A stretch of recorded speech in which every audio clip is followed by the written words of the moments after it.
que estão denunciando os pequenos furtos nos estabelecimentos. Porque tem gente que vai para o restaurante, que é bacana, e às vezes você paga num prato R$200 ou até mais um vinhozinho que você pega e tal, a conta fica facilmente em R$1.000 se você tiver em 3 pessoas. E nem precisa de 3 pessoas para dar uma conta tão cara.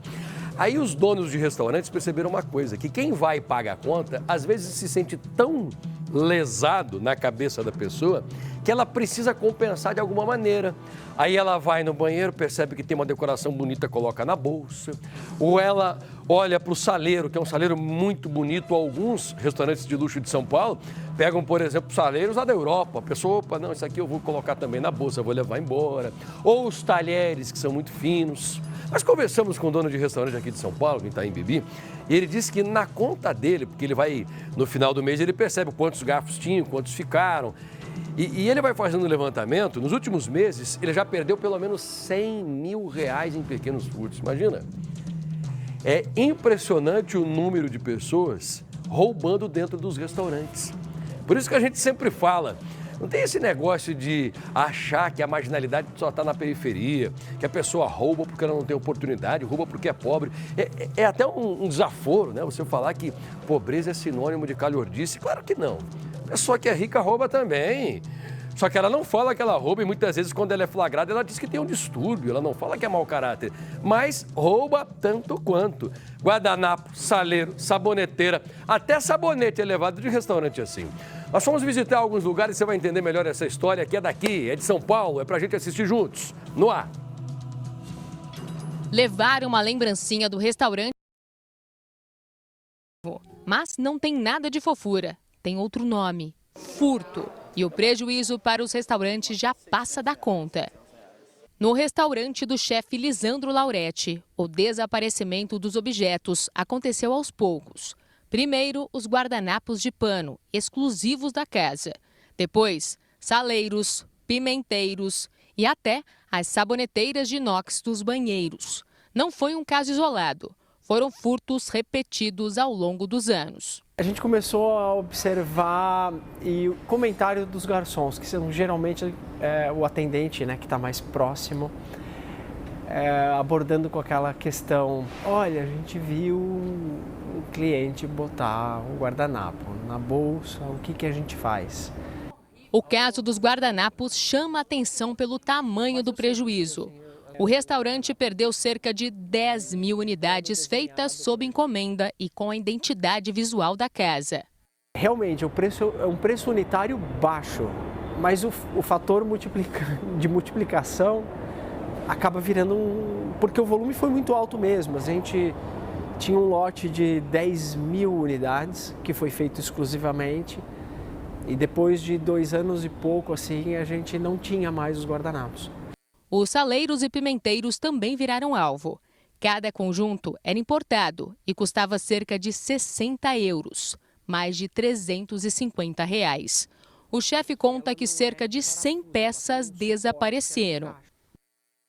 Hoje, para evitar novos furtos, os garçons retiram os itens da mesa antes mesmo da sobremesa ser servida. Quando acaba o prato principal, a gente vem, faz a limpeza da mesa e junto com essa limpeza eles já são retirados e aí se oferece a sobremesa.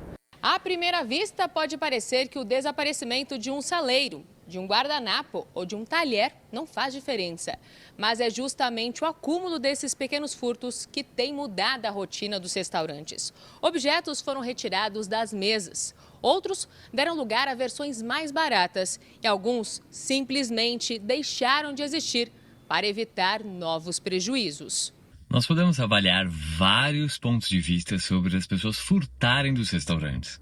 O primeiro deles é a gente entender que as pessoas podem constituir uma adrenalina a partir desses pequenos atos de furto, aonde existe todo um processo ali, a pessoa vai se sentir um pouco mais adrenado, vai se sentir um pouco mais feliz com aquele pequeno delito que ela está fazendo. Não quer dizer que seja certo, mas o sentimento pode causar isso. Um outro ponto de vista é a pessoa trazer ali uma pequena lembrança de um grande evento da parte da vida dela, aonde ela não percebe que esse furto ele está relacionado à quebra de uma coisa aonde não se pode, um limite. E não é só este restaurante que enfrenta o problema. A chefe Renata Vanzetto, que comanda 11 estabelecimentos, também resolveu falar sobre o assunto nas redes sociais. Ela conta que clientes já levaram talheres, pratos, livros, cinzeiros, porta-contas e até luminárias de mesa. 4 talheres de prata na bolsa. Que enfia uma luminária na bolsa. A luminária da mesa simplesmente enfia na bolsa. Uma luminária de R$ 1.500 da Zaf, que não importa, podia custar R$100, R$50, não é dela. É um furto, não é da pessoa.